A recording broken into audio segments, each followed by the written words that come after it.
What are the steps to surviving an affair? This can be broken up into two: surviving individually and surviving as a couple. Let's explore Mended Light.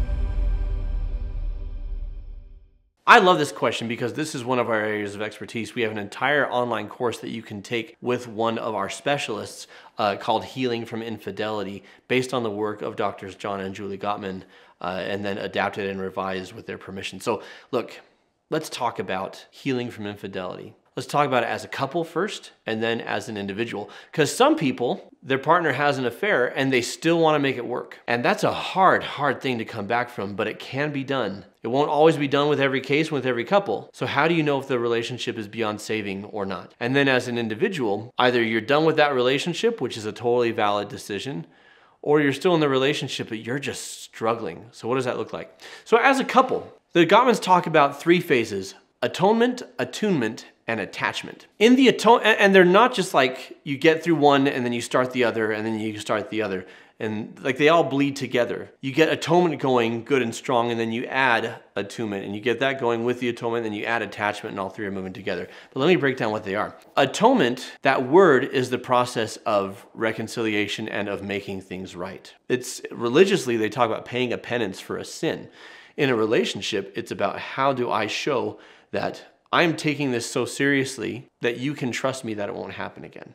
It's about earning that trust again and healing that broken heart. In the atonement phase, the person who cheated, they have to be 100% accountable and responsible. None of this one step into accountability and then a hard left into blame. I'm sorry I cheated, but you made me feel lonely and alone. I'm sorry I cheated, but you were mean to me. I'm sorry I cheated, but I was sexually starved. Here's the hard truth. All of those things may be valid, all of those things may be true, but the moment you cross the line into cheating, you don't get to blame your partner. If you are sexually starved in a relationship, you can talk with your partner about it and say, we need to see a counselor and work through some things. You can deal with feeling sexually starved, feeling neglected, feeling unwanted, feeling attacked, and you can hold your partner accountable for all those behaviors, but the moment you cheat, they didn't make you cheat, and that's a hard thing to accept for a lot of people because they feel like they had no choice. But you can end the relationship before you cheat. You can go to counseling instead of cheating. You can choose to handle it in a different way. So part of the atonement process is, if I cheated, I don't get to blame you for cheating. There will come another point in this process where I can hold you accountable for your behavior that created the climate that I was in when I cheated. But the fact is, if I crossed that line, that was a moral line that I crossed. And I alone am responsible for that choice, as well as the lies and the deceptions that always accompany cheating, or almost always. So in the atonement phase, I have to take full responsibility without shifting blame, without minimizing, without justifying. In the atonement phase, I have to end that relationship. If it's going on at all in any way, shape, or form, then there is no atonement. If I'm like, well, yes, we had an affair, but now we're just friends. No, that has to be gone. It has to be done. So that's for starters. Then, if I'm in the atonement phase, I have to be humble. And what that looks like is not telling you, hey, I said I'm sorry and I stopped the behavior, so you just need to let it go. I don't get to set the terms for your healing. I don't get to minimize what you're going through because it makes me uncomfortable and I wish you would just get over it. In the atonement phase, anytime you are hurt, anytime you are angry, anytime you are sad or scared, you can express it to me, and I will express remorse for what I have done. I will take ownership for hurting you, and I will ask how I can make it right, or we can talk about what steps I would like to do to make it right. But I don't get to minimize, justify, or shift blame. If I'm the person who was betrayed in the atonement phase, what I have to do is I have to let it out. I can't just spare your feelings. Now, I don't advise anyone to be cruel or to justify being, awful or nasty. But at the same time, you have to let those feelings out, how hurt you are, how betrayed you feel, how scared you feel, how angry you are. The only way that trust is rebuilt is if the person who was betrayed sees that the betrayer, their remorse equals the pain of the person who was betrayed. If I betrayed my partner, my remorse needs to equal the pain that I caused, because then they will see that I'm taking it seriously. And then they can trust that it's not going to happen again. Whereas if I say it's not going to happen again, let it go, get over it, there's no comfort there.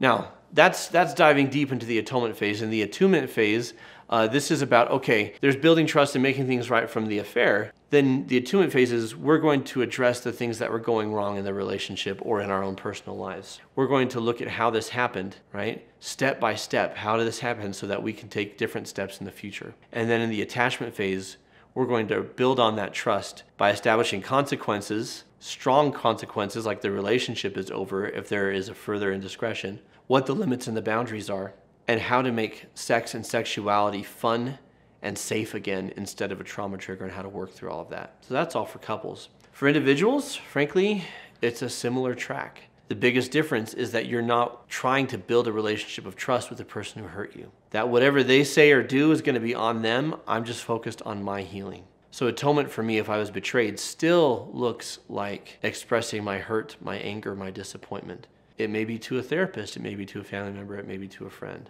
It looks like learning what the red flags are and knowing when to trust and when not to trust. It looks like exploring inward inside yourself. What did you learn from this relationship? How can you grow? And how can you show up differently in the future? Even though the affair wasn't your fault, if there's any situation, we can learn from it. And then in that last step, okay, how am I going to keep myself safe? By establishing boundaries in my relationships and consequences for those boundaries. How am I going to explore sexuality as a space that is safe and fun and exciting instead of scary or triggering, and working through those trauma triggers?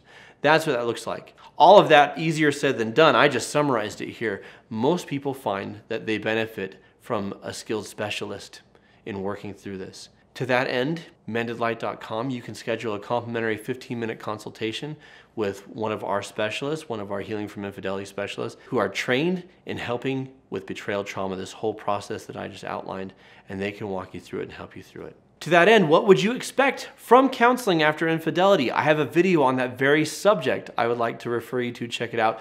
What has been your experience in healing from betrayal trauma? What's it take? What questions would you like me to answer in these Ask a Therapist segments? Let me know in the comments below. As always, folks, keep shining. We need your light. Thank you for watching. Thank you for sharing, and we love you.